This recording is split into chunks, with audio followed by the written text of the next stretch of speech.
નમસ્કાર વિદ્યાર્થી મિત્રો, આજના વિડીયોમાં આપણે ટાટની મુખ્ય પરીક્ષામાં આવતા ચર્ચાપત્ર વિશેનો અભ્યાસ કરીશું.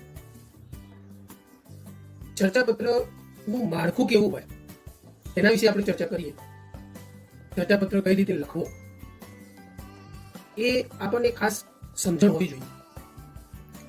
એનું માળખું આપણને ખબર હોય તો આપણે ચર્ચાપત્ર સારી રીતે સરળતાથી લખી શકીએ છીએ. ચાલો વધુ સમય ન બગાડતા સૌથી પહેલા ચેનલને સબસ્ક્રાઇબ કરી દેજો, વિડીયો પસંદ પડે તો લાઈક કરજો અને તમારા જેવા અન્ય મિત્રોને શેર પણ કરજો. સૌથી પહેલા ચર્ચાપત્રમાં આપણે શું કરીશું, તમારી જે પુરવણી હોય એ પુરવણીના એક્ઝેક્ટ મધ્યમાં સારા એવા અક્ષરથી ચર્ચાપત્ર આ રીતનું ટાઇટલ મારીશું. સૌ પ્રથમ મધ્યમાં, કે જેથી જોનારને તરત દેખાય. સારા માર્ક્સ મેળવવા માટે સારા અક્ષર હોવા જરૂરી છે. ચલો આગળ વધીએ આપણે. તો પેજની આ જમણી બાજુ છે, આ ડાબી બાજુ. જેમ આપણા હાથ જે ખરા, આ જમણી બાજુનો હાથ, આ ડાબી બાજુનો હાથ.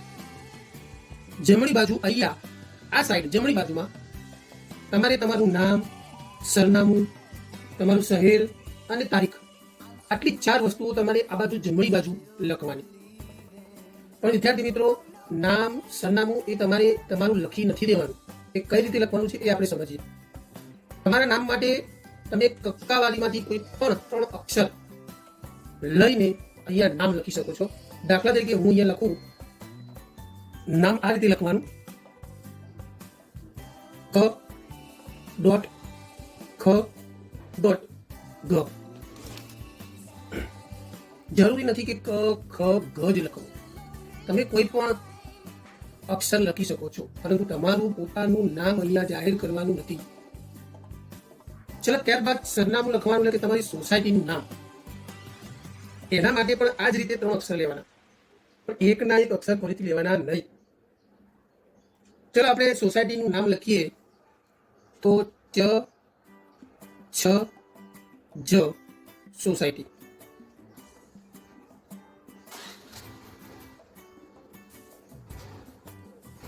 આ રીતે સોસાયટીનું નામ પણ જાહેર કરવાનું નથી. ચ છ જ સોસાયટી. ત્યારબાદ તમારું શહેર એ પણ આ જ રીતે લખવાનું. દાખલા તરીકે ટ ઠ ડ શહેર. આમ શહેરનું નામ પણ ખાનગી જ રાખવાનું છે. ત્યારબાદ નીચે લખવાની છે તારીખ. હવે તારીખ તમે જે વખતે પરીક્ષા આપવા બેઠા હો એ તારીખ તમારે લખી દેવાની. તારીખ તમે આખી તારીખ પણ લખી શકો છો અને ટૂંકમાં આ રીતે પણ લખી શકો છો. દાખલા તરીકે આજની તારીખ 14/9/2024. તમે આ રીતે પણ તારીખ લખી શકો છો. અને જો આ રીતે ના લખવી હોય તો તારીખ આ પણ રીતે લખો તો પણ ચાલશે. 14/9 માટે સપ્ટેમ્બર 2024. બંને લખવાનું નથી. કાં તો તમે આ રીતે લખી શકો, કાં તો તમે આ રીતે પણ લખી શકો છો તારીખ. જે વખતે પેપર આપવા બેઠા હો એ દિવસની તારીખ લખવાની. ત્યારબાદ વિદ્યાર્થી મિત્રો, આ બાજુની સાઈડમાં જે સરનામું, નામ, શહેર, તારીખ લખવાની હતી એ લખાઈ ગઈ. હવે આપણે આવીશું પેજની આ સાઈડ ડાબી બાજુ. એક્ઝેક્ટ જે જગ્યાએ તમારી તારીખ પૂરી થાય એ જ લાઈનમાં આ બાજુ ડાબી બાજુ એક લીટી છોડીને, વચ્ચેની એક લીટી છોડી દીધી. એક લીટી છોડીને અહીંયા તમારે લખવાનું છે પ્રતિ. શું લખવાનું? પ્રતિ. ત્યારબાદ ચર્ચાપત્ર હંમેશા કોને સંબોધીને લખાય? તો તંત્રીશ્રીને. પ્રતિ તંત્રીશ્રી. ત્યારબાદની લીટીમાં લખવાનું છે સમાચાર પત્રનું નામ. હવે અહીંયા નામ, સરનામું અને શહેરની જેમ સમાચાર પત્રનું નામ પણ ખાનગી જ રાખવાનું છે. તો એના માટે પણ તમારે 3 અક્ષર લેવાના. દાખલા તરીકે અ બ ક વર્તમાન પત્ર.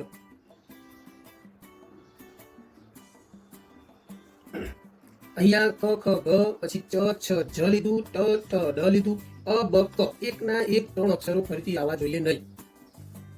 ત્યારબાદ આ જે વર્તમાન પત્ર ખરું એ વર્તમાન પત્ર કયા શહેરનું છે એનું નામ લખવાનું. એ મોટા ભાગે એ શહેર આપણે જ્યાં રહેતા હોઈએ એ જ શહેર હોય. એટલે અહીંયા આપણે જે સરનામામાં શહેરનું નામ લખ્યું છે એ જ અહીંયા લખવાનું. ટ ઠ ડ શહેર. આ રીતે આપણે સંબોધન કરીશું. પ્રતિ, તંત્રીશ્રી, અ બ ક વર્તમાન પત્ર, ટ ઠ ડ શહેર. વિદ્યાર્થી મિત્રો, આ બે વસ્તુમાં તમને સમજાયું. જમણી બાજુ આટલી વસ્તુ લખવાની અને ડાબી બાજુ આટલી વસ્તુ લખવાની. હવે આગળ આપણે શું કરીશું, તો જે જગ્યાએ આ શહેર લખેલું પૂરું થાય છે એક્ઝેક્ટ એના નીચે એક લીટી જવા દેવાની. વચ્ચેની આ લીટી જવા દીધી. એક લીટી જવા દઈને આપણે અહીંયા લખીશું વિષય. વિષય લખવાનું છે કે તમે આ ચર્ચાપત્ર કયા વિષય પર લખવા માંગો છો. વિદ્યાર્થી મિત્રો, 2023માં જે ટાટની મુખ્ય પરીક્ષા લેવાઈ હતી એમાં જે ચર્ચાપત્ર હતું એ જ ચર્ચાપત્રનો વિષય આપણે અહીંયા લખીશું. તો વિષયમાં તમારે તમારી પરીક્ષા જે થઈ એ પરીક્ષામાં જે મુદ્દો આપ્યો હોય, જેના વિશે ચર્ચાપત્ર લખવાનું કીધું હોય એ લખવાનું છે. હવે અહીંયા ટાટની 2023ની પરીક્ષામાં જે ચર્ચાપત્ર હતું તેનો વિષય એવો હતો કે યુવા પેઢીમાં વાંચન શોખનું જતન. યુવા પેઢીમાં વાંચન શોખનું જતન એક આવો ચર્ચાપત્ર હતું. અને એક ચર્ચાપત્ર હતું પોતાના શહેરને સ્વચ્છ રાખવાની જવાબદારી કોની, વહીવટી તંત્રની કે નાગરિકોની. હવે એ વિષય અહીંયા લખવાનો છે. દાખલા તરીકે પહેલો ચર્ચાપત્ર જે હતું એનો વિષય આપણે લખીએ તો યુવા પેઢીમાં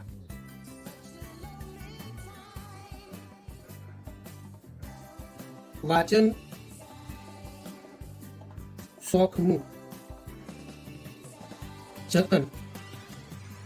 હવે અહીંયા જ્યાં વિષય લખ્યો છે ને એની નીચે નહીં લખવાનું, અહીંયાથી જ લખવાનું. યુવા પેઢીમાં વાંચન શોખનું જતન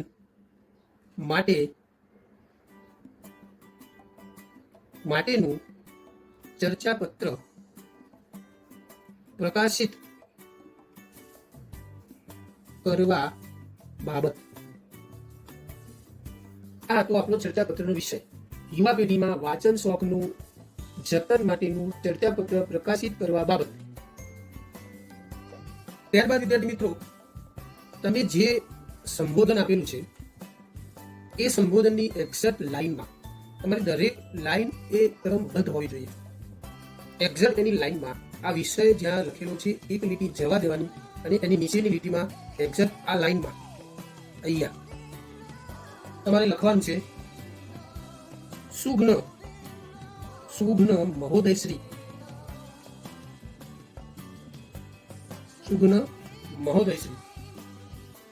આ રીતે આદર સન્માન આપવાનું સૌથી પહેલા ચર્ચાપત્રની શરૂઆત કરતા પહેલા. ત્યારબાદ અહીંયા જે લખવાનું છે એ ફકરો દરેક ચર્ચાપત્રમાં કોમન હશે. વિદ્યાર્થી મિત્રો, તમને જણાવી દઉં, આ જે નામ સરનામું એ પણ કોમન હશે. અહીંયા જે સંબોધન આપ્યું છે એ પણ કોમન હશે. જે વિષય આપણે લખેલો છે એ પણ કોમન હશે. આ જે માન સન્માન આપ્યું એ પણ કોમન દર ચર્ચાપત્રમાં આ જ પ્રમાણે લખવાનું. અને અહીંયા જે ફકરો આપણે લખવાના છીએ એ પણ તમારે કોમન લખવાનું. ફક્ત ફેરફાર શું કરવાનો, આ ફકરામાં હું અહીંયા જે વિષય આપ્યો છે એ વિષય લખીશ. તમારે જે ચર્ચાપત્ર હોય એ ચર્ચાપત્રનો વિષય અહીંયા આવવો જોઈએ. દાખલા તરીકે હું લખું, તમે જુઓ. હવે અહીંયા લખવાની શરૂઆત કઈ રીતે કરવાની, જે અહીંયા તમે વિષય લખ્યો છે એક્સેપ્ટ એની લાઈનમાં અહીંયા ક્રમબદ્ધ શરૂઆત કરવાની. સવિનય જણાવવાનું કે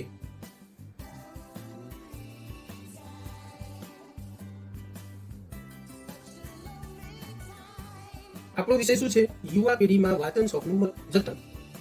તો સવિનય જણાવવાનું કે યુવા પેઢીમાં આ એક્ઝેક્ટ લાઈનમાં હોવું જોઈએ. અહીંયા યુવા પેઢીમાં વાંચન શોખનું જતન ખૂબ જ જરૂરી છે. આ વિષય તમારો ચેન્જ હોવો જોઈએ. દરેક ચર્ચા પત્રમાં અહીંયા જે વિષય હોય એ વિષય બાબતે અહીંયા લખવાનું. અહીંયા યુવા પેઢીમાં વાંચન શોખનું જતન ખૂબ જ જરૂરી છે. આ શબ્દોમાં થોડો ફેરફાર થશે, જે પ્રમાણે વિષય હશે તે પ્રમાણે. એટલે ખૂબ જ જરૂરી છે. ત્યારબાદ આપણે લખીશું જેના માટે મારા દ્વારા લખાયેલા ચર્ચા પત્રને આપના અબક વર્તમાન પત્રમાં અવશ્ય પ્રકાશિત કરશો એવી નમ્ર વિનંતી છે. આ પ્રમાણે આ જે ફકરો ખરો તે ફકરો કોમન રહેશે બધા જ ચર્ચા પત્રમાં. ફક્ત તમારે અહીંયા ફેરફાર શું કરવાનો છે, તમારો જે વિષય હોય એ પ્રકારે અહીંયા થોડો ફેરફાર કરી દેવાનો. યુવા પેઢીનો હતો, તમે યુવા પેઢીનો ઉલ્લેખ કર્યો. તમારે જે ચર્ચા પત્ર હોય તેનો ઉલ્લેખ કરવાનો. ત્યારબાદ અહીંયા આ બાજુ જે જગ્યાએ તમે તમારું નામ સરનામું લખ્યું છે એક્સેપ્ટ એ જ લાઈનમાં નીચે આ જ લાઈનમાં લખવાનું લિખિતમ લી. અહીંયા અલ્પ વિરામ કરવાનું. આપનો વિશ્વાસુ વિશ્વાસુ. અહીંયા આપણું નામ શું આપ્યું હતું? તો આપણે નામ આપ્યું હતું ક ખ ગ. એ જ નામ અહીંયા લખવાનું ક ખ ગ. વિદ્યાર્થી મિત્રો, આ નામ અને આ નામ બંને સરખા જ હશે, કારણ કે આ પણ તમારું નામ છે અને આ પણ તમારું નામ છે. લખનારનું નામ, આ બંને નામ સરખા જ હશે. ત્યારબાદ અહીંયા તમે જે જગ્યાએ સંબોધન આપેલું છે એક્સેપ્ટ એની નીચે લાઈનમાં આ જ લાઈનમાં તમારે લખવાનું છે બિડાણ.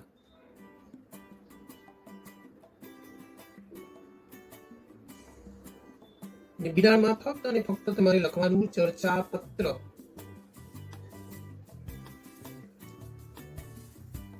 આ પ્રમાણે બિડાણમાં ચર્ચા પત્ર લખ્યા પછી તમારે તમારું ચર્ચા પત્ર શરૂ કરવાનું છે. ચર્ચા પત્ર શરૂ કઈ રીતે કરવું એ સમજી લઈએ. હવે ચર્ચા પત્ર શરૂ કરતા પહેલા તમારે વચ્ચે મધ્યમાં હેડિંગ લખી દેવાનું. તમારા ચર્ચા પત્રનો જે વિષય છે તે, જો શક્ય બને તો એ વિષયને ટૂંકમાં લખો. દાખલા તરીકે આપણો વિષય શું હતો? યુવા પેઢીમાં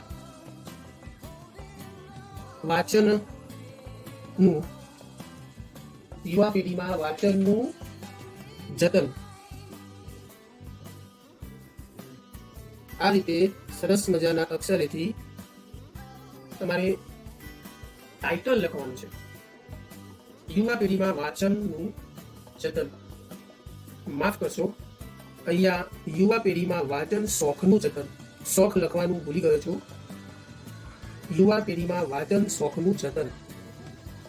આટલું ટાઇટલ લખ્યા પછી તમારે ફકરો પાડીને અહીંયાથી ફકરો પાડીને લખવાનું શરૂ કરવાનું. અને જેમ બને તેમ એક પેજ લખાય તેટલું તમારે યુવા પેઢીમાં વાંચન શોખના જતન વિશે તમારે તમારી મૌલિક ભાષામાં સારા એવા ઉદાહરણો સાથે એક પેજ પૂરું આખું ભરી દેવાનું. આ પેજ પૂરું થયા પછી છેલ્લે તમારે લિખિતમ એવું કંઈ પણ લખવાનું નથી. ફક્ત ને ફક્ત હવે જેમ આપણે પરીક્ષાની અંદર નિબંધ લખવા બેસીએ કે ભાઈ વર્ષા ઋતુ, તો આપણે વર્ષા ઋતુ વિશે લખતા હોઈએ છીએ. ઉનાળાની બપોર, તો ઉનાળાની બપોર વિશે લખતા હોઈએ છીએ. મા તે મા, ગાંધીજી, આમ જે નિબંધ લખતા હોઈએ છીએ એ રીતે યુવા પેઢીમાં વાંચન શોખનું જતન, જે તમારો વિષય છે તેના વિશે તમારે લખવાનું છે. આ વિદ્યાર્થી મિત્રો, છેલ્લે લિખિતમ લખવાનું નથી, ફક્ત પેજ પૂરું કરી દેવાનું છે. ત્યારે તમારું ચર્ચા પત્ર પૂર્ણ થશે. તો વિદ્યાર્થી મિત્રો, એક વખત આપણે ફરીથી જોઈ લઈએ. સૌથી પહેલા શું કરવાનું છે? સૌથી પહેલા મધ્યમાં સારા એવા અક્ષરે ચર્ચા પત્ર લખી દેવાનું છે. ત્યારબાદ જમણી બાજુ તમારું નામ, સરનામું, શહેર, તારીખ લખવાની છે. ડાબી બાજુ સંબોધન આપવાનું છે. એની નીચે વિષય લખવાનું છે. ત્યારબાદ માન સન્માન સાથેનો એક ફકરો લખવાનો છે કોમન, એની નીચે લિખિતમ લખવાનું છે. આ નામ અને નીચેનું નામ બંને સમાન હોવા જોઈએ. ત્યારબાદ વિરાળમાં ચર્ચાપત્ર લખવાનું છે અને છેલ્લે તમારો જે વિષય હોય એ વિષય અનુસંધાનમાં તમારે એક નિબંધ લખી દેવાનો છે. એક સરસ મજાનો નિબંધ પેજ ભરીને લખવાનો છે. છેલ્લે લિખિતમ લખવાનું નથી. આશા રાખું છું વિદ્યાર્થી મિત્રો આજના ચર્ચાપત્રની અંદર તમને સમજણ પડી હશે. જો તમારે બીજા કોઈ પણ ચર્ચાપત્ર વિશે સમજવું હોય તો તમે કોમેન્ટ કરી શકો છો. અને જો વિડીયો ગમતો હોય તો તેને લાઈક કરજો, ના ગમ્યો હોય તો અનલાઈક કરજો, ચેનલને સબસ્ક્રાઈબ કરજો, તમારા મિત્રોને શેર કરજો. ફરીથી મળીશું નવા વિડીયોમાં આપણે નવા ટોપિક સાથે. ત્યાં સુધી આપ સર્વેનો વિડીયો જોવા બદલ ખૂબ ખૂબ આભાર.